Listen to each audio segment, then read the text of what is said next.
시청자 여러분 안녕하십니까. 특파원 대담 오늘도 김민석 특파원님 모시고 굉장히 중요한 항공 이슈에 대해서 한번 알아보겠습니다. 특파원님 감사합니다. 오늘도 안녕하세요. 나와주셔서. 최근에 우리나라가 또 보유한 F-35에 대한 굉장히 중요한 이슈가 하나 나왔습니다. F-35의 정비창을 우리나라에 이제 만든다는 얘기가 나왔어요. 그동안 F-35의 정비창이 호주하고 일본에 있기 때문에 우리나라에서 사용하는 F-35가 고장나면은 일본 가서 고쳐야 된다, 이거 어떡할 거나 이런 얘기 굉장히 많았거든요. 뭐 이런저런 뭐 좀 오해가 되는 얘기도 많이 있었고 이랬을 텐데 거기에 대해서 한번 오늘 속 시원하게 한번 말씀해 주시죠.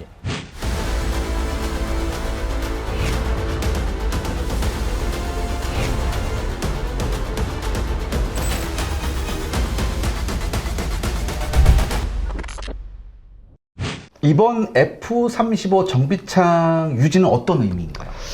이게 F-35에 대해서 과도한 이제 찬양과 과도한 깎아내리기가 있는데 네네네. 딱 중립적으로 이야기를 하면 네네. 고장이 났을 때 옛날보다 훨씬 더 수리가 편해진 건 맞다. 네네. 하지만 요 정비창을 유치했다 해가지고 우리가 뭐 정보가 새나가지 않느니 뭐 독립을 했다느니 아니면 네. F-35를 마음대로 막 물고 뜯고 네. 싣고 같은 거 이런 거는 절대 아니고 절대 아니고. 미국의 전형적인 규정 안에서 네. 한국에 있는 혹은 주한미군의 F-35가 더 빠른 시간 내에 수리할 수 있는 길이 열렸다. 요 정도가 딱 맞는 것 같습니다. 굳이 외국에 가지 않더라도. 네. 근데 외국에 가지 않는 거는 그래도 굉장히 좋은 거 아닙니까?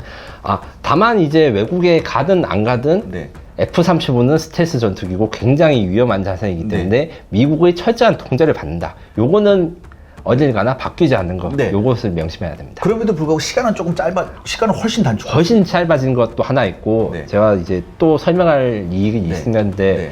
고장난 F-35, 이거를 해외로 어떻게 갈 것이 들고 갈 네. 것인가. 배로 갈 거냐. 예, 비행을 못하는 고장이 있는데 네. 어떻게 호주로 갈 것이냐. 네. 일본으로 가는 것도 사실 힘들 수 그렇죠. 있어요. 네. 고장이 나서 비행을 못하는데 그걸 그렇죠. 어떻게 싣고 갈 거야. 맞군요. 예, 네. 요게 있습니다. 알겠습니다. 근데 이게 이 정비 전례가 있나요? 뭐 이런 게 또 있었나요, 좀? 호주랑 지금 일본을 많이 이야기를 하고 있는데, 네. 한국 전에 가장 최근에 지금 정비창 유치를 한 것은 이제 노르웨이, 노르웨이. 그 다음에 네덜란드, 그 전에는 이렇게 있고, 네. 이게 60대 이상을 사야지 F-35 정비창을 유치할 수 있다. 그런 얘기 있었어요. 그러니까 어느 정도 이야기를, 일정 수준 살아. 그래야지 만들어진다 이런 얘기 있었어요. 뭐 완전히 틀린 말은 아니지만 네. 네덜란드랑 노르웨이는 60대 미만으로 우리보다 작게 이제 F-35 구매했으나 네. 정비창이 있습니다. 특히 특히 네덜란드 같은 경우에는 엔진 F-135 엔진까지 정비할 수 있습니다. 그래요? 네. 그래서 이런 얘기 했었어요. 야, 걔네들은 나토고 한국 너네들은 나토 아니잖아. 그러니까 너네들은 60대 이상 사야 돼. 뭐 이런 루머도 좀 있었거든요. 제가 보기엔 그거보다는 개발 초기 때 얼마나 투자를 했는가. 그렇죠. 노르웨이랑 네덜란드는 정말 초기부터 투자를 했거든요. 막 거기 비행기에 국기가 붙어 있잖아요. 네, 그쵸. 거기 사실 거기에는 저기 터키도 붙어 있었는데 터키. 저번 영상에서 말할 때 어떻게 F-35를 버리고 S-400을 사는 선택을 했는지 모르겠어요. 이상해 걔네들도. 땅을 치고 후회하고 있을 거야. 그렇다면 이제 우리나라에 정비창이 만들어졌잖아요. 그럼 이제 우리나라에서 F-35가 만약에 이제 수리를 요한다고 하더라도 이것 때문에 해외 갈 일이 전혀 없어지는 건가요?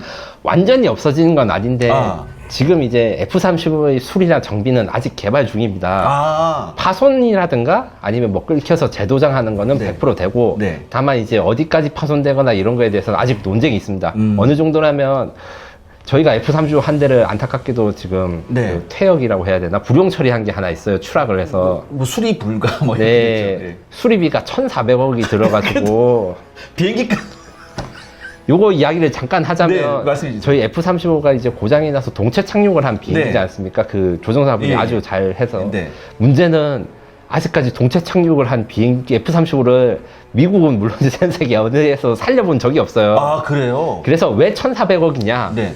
야, 이걸 어떻게 고치지? 연구 개발을 지금부터 해야 되는 거예요. 그럴 바에 하나 사는 게 낫지 않나요? 그래가지고 지금 이렇게 됐는데, 네. 다만 지금 이제 미국 현지에서는 어떤 걸 하고 있느냐 하면, 2014년에 미국에서 고장난 F-35가 한 대 있었고, 네. 2020년에 이제 고장난 F-35 한 대가 있었어요. 하나는 전방동체가 손상되고, 하나는 후방동체가 불이 탔는데, 요거를 합쳐가지고 살리는 연구를 지금 하는 중이다.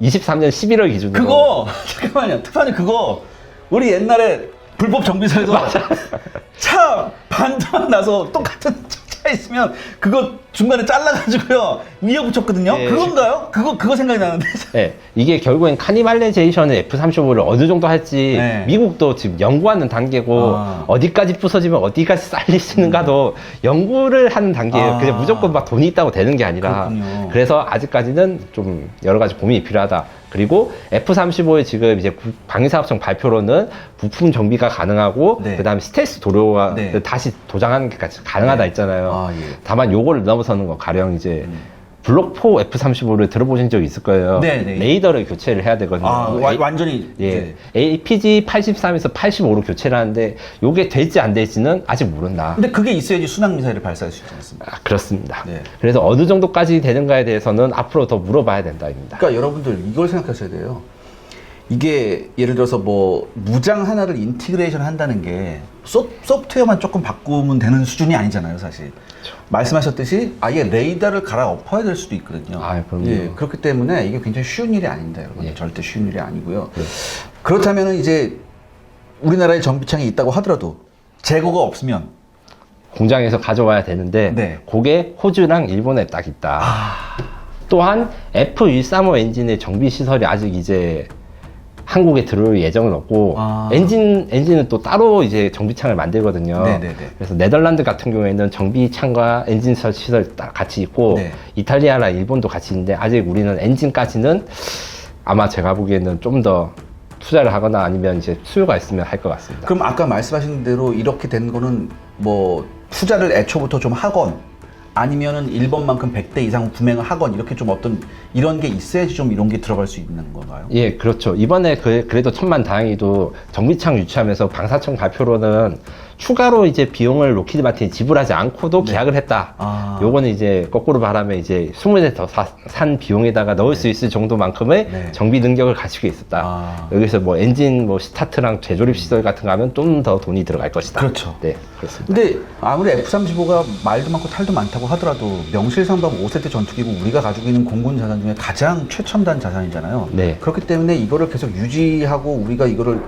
쉽게 말해서 뭐 사실 이런 게 있잖아요. 그 F-35의 가동률에 대한 건 비밀이라고 하더라고요. 아, 그렇습니다. 예. 다 비밀인데 그래도 공공연하게 나온 게 50%만 되면 좋겠다 이런 얘기도 막 나오고 그러는데 저는 이렇게 생각해요. 우리가 가지고 있는 가장 최첨단의 공중 자산이기 때문에 우리 입장에서는 북한하고 대치하고 있는 우리 입장에서는 최대한 이게 가동률을 끌어올릴 필요가 있잖아요. 그렇다면 방금 말씀하신 이런 단순 정비창뿐만 아니라 엔진이나 이런 것을 통합적으로 관리할 수 있는 시스템이 들어와야 되지 않냐 저는 이렇게 생각하거든요. 아, 그 부분에 대해서는 F-35에 대해서 간단하게 결론부터 이야기하면 지금보다 돈을 더 많이 들이면 로키드 마틴이 알아서 맞춰줍니다. 돈이 알겠습니다. 요게에 대해서 좀 더 길게 네. 이야기하려면 네. F-35가 다른 4세대 전투기랑 크게 차이 나는 부분이 여러 가지 있는데 그 중에서 ALIS라는 시스템이 있어요. 아, 네네. 요게 뭐냐면 최신 자동차들이 네.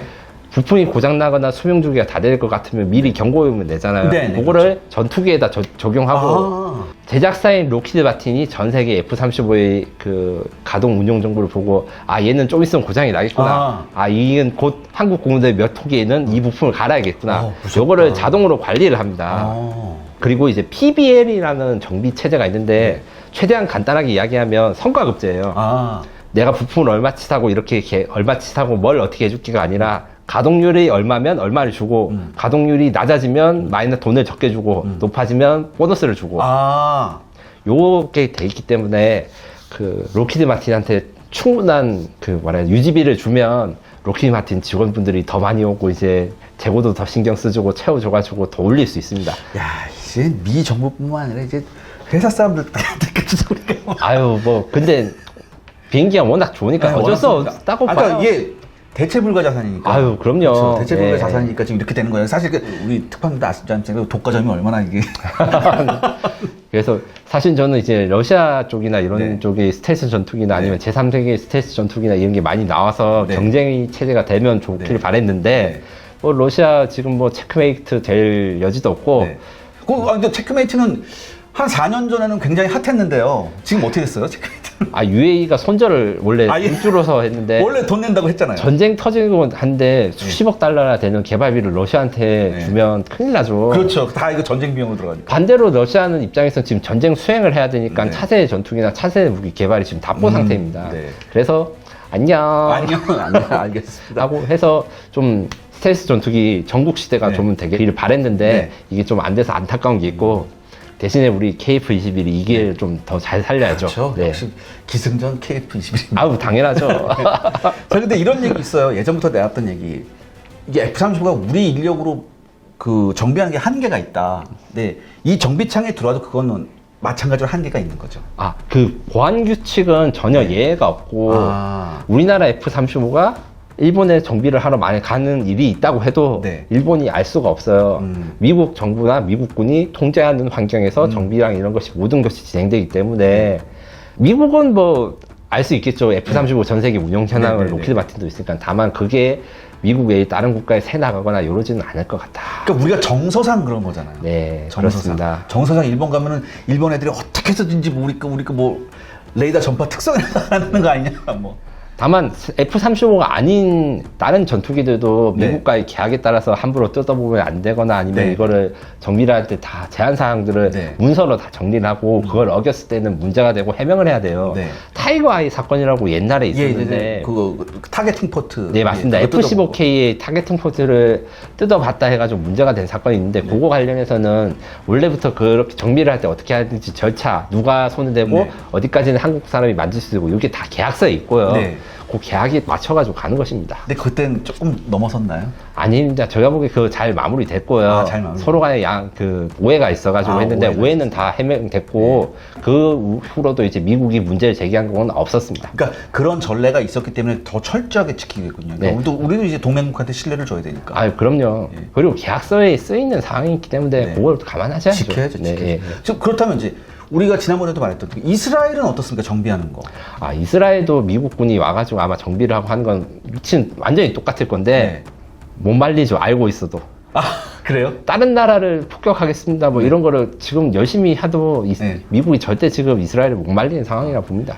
그렇게 만약에 이스라엘 그 F-35를 가지고 막 운용을 하잖아. 가서 뜯어하면 나름 또 실전 데이터도 쌓이는 거 아닐까요? 그리고 사실 그 검증이 된 만큼 네. 세이지에도 도움이 되지 않을까 이런 생각을 하고 있을지 몰라요. 이스라엘은 그렇다고도 우리하고 똑같은 정비에 제한이 있겠지만 그래도 걔네들은 조금 더 들어가려고 막 할 거 아니에요? 그 부분에 대해서 이제 F-35의 이스라엘 버전에 대해서 많이 네. 설왕설래가 있고 이게 굉장히 많았어요. 다만 F-16 같은 F-15 같은 경우에는 이스라엘 고유 버전으로 개조하면서 눈에 띄는 외형 변화가 그렇죠. 있었거든요. 가령 뭐 꼬리 날개가 좀 더 길어지거나 그렇죠. 뭐 안테나가 더 생겼거나 하는데 근데 그런 게 그러니까 안테나 그 부피도 네. 좀 커지고 막 네, 그게 이제 위성통신 안테나랑 아. 전자전 시스템 이런 건데 F-35 이스라엘 버전 같은 경우에는 그런 외형적인 변화는 없는 걸로 봐서 독자적인 소프트웨어나 이런 게 좀 있지 않을까. 이스라엘은 생각합니다. 이 항공 쪽 소프트웨어도 굉장히 강하죠. 그럼요. 이게 이스라엘이 비행기 네. 전투기 실용화된 국산 전투기만 없다 뿐이지 네. 그 라비 전투기 그렇죠. 만드는 거를 이미 80년대 시도를 했잖아요. 네. 그 기술력들이 아직은 살아있다고 생각합니다. 그렇군요. 시청자 여러분들의 구독과 좋아요는 영상 제작에 정말 큰 도움이 됩니다. 여러분들 부탁드리겠습니다. 구독과 좋아요. 그렇다면 마지막으로 F-35의 정비창이 우리나라에 생기는 거, 거기에 대한 의미를 한번. 이 굉장히 이제 우리나라의 F-35의 전투 준비 능력이 발전되는 거고 아까 전에 가동률 이야기를 하셨지만 가동률 향상에도 큰 도움이 될 거예요. 네네네. 특히 이번에 30명의 기술자를 미국에 파견해가지고 우리 네. 공군에서 실제로 그 정비를 내재해야 한다는 거는 그 전과 후가 굉장히 차이가 있거든요. 네네네. 막말로 미국 직원들이 해야 될 일이 한국군 공군의 정비사로 바뀌는 순간 네. 훨씬 더 열심히 하고 그렇죠. 문제가 생길 때 대응도 빠르게 할 수 있고 그런 철구를 해서 결국엔 F-35의 전투력이 높아진다. 그렇군요. 네. 알겠습니다. 자, 오늘 여러분 어떻습니까? 이 F-35 정비창이 우리나라에 생기는 거에 대해서 많이 궁금하셨는데 오늘 좀 궁금증이 많이 풀리셨으리라고 생각이 됩니다.